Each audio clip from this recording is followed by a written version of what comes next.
What's up, guys? Today we are talking about FTM facial hair. We're going to talk a little bit about whether you need to be on T, whether you need to be off T, whether you're years on T, or whether you're about to start T soon. Let's talk about what will enhance your peach fuzz.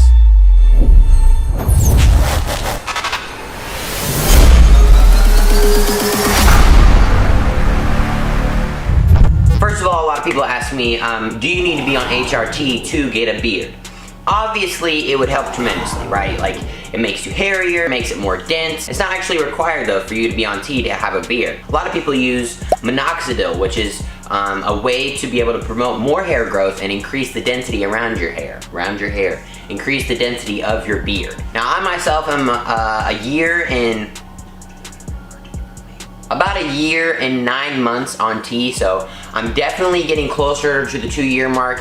And as you can see, I definitely have a good amount of beard hair, right? Like under my chin especially. On my cheeks, it's coming in pretty well. It just needs to get a little more thicker on the sides.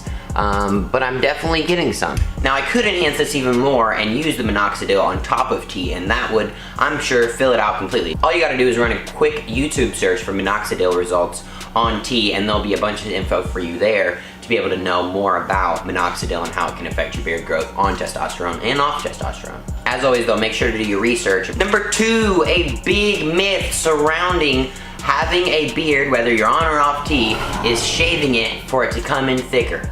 Now, I can understand why some people might think this, but the fact of the matter is, and I've tested this, is in my experience, it did not help. When I first started T, I started getting a little bit of baby hairs on my lip, and I had a little bit under my chin, and I'm like, I gotta go out and buy a razor. Like right now, I've gotta do it. But mainly it was because I was just so excited to be able to shave and be able to have that option that I wanted to shave. So I barely had anything, and I went and got a razor and shaved it all off. And oh my God, I immediately regretted it because I didn't like the way that I looked with it. I liked me with a beard a lot better than when I didn't have a beard at all. So I'm like, oh my gosh, I hope this regrows back in super dark and super thick, but that wasn't the case. I wish it was the case. It would make a lot of things easier for us, especially if you're pre-T, but it didn't. It didn't grow in darker or thicker.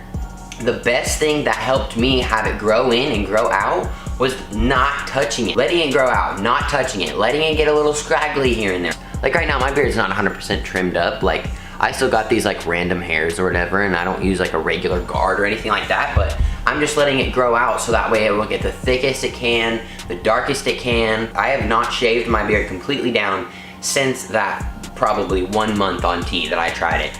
And right now I just use my razors just to kind of clean up the craziness. The worst part though about letting your facial hair grow out is the fact that it gets that itchy feeling and it's dry and you're like, oh, what is this? So you gotta get some kind of beard butter or beard oil. You can get them at Walmart if you're not trying to drop a pretty penny on it.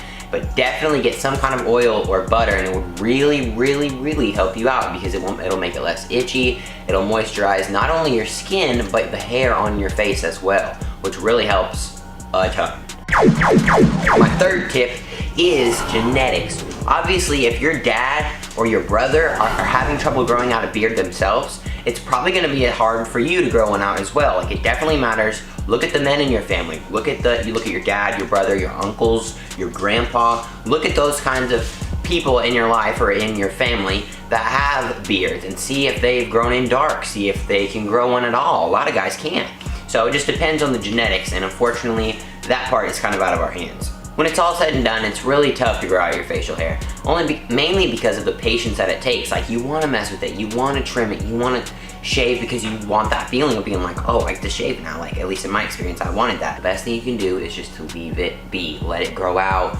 It's gonna take patience. Like I said, I'm 20 months on T, and I still don't have these connectors. My upper lip is not super dark.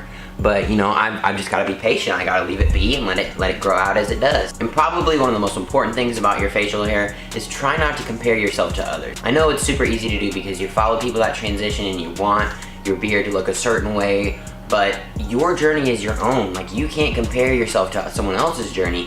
You have to focus on you and what you have. Like, if you've got a little bit of stubble up here and that's all you've got, like, be damn proud of your stubble. Like, rock that shit. Like, but you can't sit there and like look at Instagram and be like, oh my gosh, this guy's got a full beard, oh, I wish mine looked like that. And I'm not saying I'm not guilty. Like, I find myself all the time like looking at people's beards and being like, oh, why can't mine look like theirs? But at the same time, I gotta be thankful. Like, there's other people that wish their beards were coming in as much as mine, so I gotta make sure to keep that in check. At the end of the day, we're all on our own path. There's only one you. Yes, you looking at the video right now. There's only one of you. And you gotta be thankful for the journey. Be proud of that journey that it took for you to become your authentic self. Be proud of that. All I'm trying to say is try to leave it alone if you wanna grow it out. Let it do its thing and just maintenance. Make sure that you know that genetics plays a part in this. Genetics will affect how much your beard does grow out. And then there's also other products if you're really, really wanting to look into that, like minoxidil and stuff like that, that you can do research on. But remember, you are your own person on your own path, and be thankful for that path, because other people might be wishing they were on it. If you like this video, I appreciate you clicking the subscribe button down below so that way you can stay up to date with all my new videos that are coming out, as well as film projects that I do for other kind of LGBT businesses. Thank you guys for checking out this video. I appreciate you. I love each and every one of you guys, and I'll see you guys super soon. Stay positive out there. Enjoy this summertime if it's summertime where you're at while it lasts. I'll talk to you guys soon.